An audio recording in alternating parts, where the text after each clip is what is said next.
18 పడిమెట్ల పైకెక్కి గుడికేగు భక్తులకు ఎదురొచ్చే బంగారు స్వామి. ఇరుముడులు స్పృశించి శుభమును దీవించి జన బృందముల చేరే జగమేలు స్వామి. తన భక్తులను విల్చు తప్పులకు తడబడి ఒక పక్క ఒరిగెన ఓంకారమూర్తి.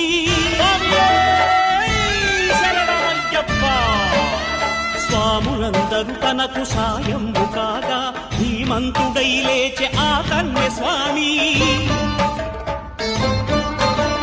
పట్టబంధము వీడి భక్తతతికై పరుగు పరుగున వచ్చే భూమిపైకి నరుడై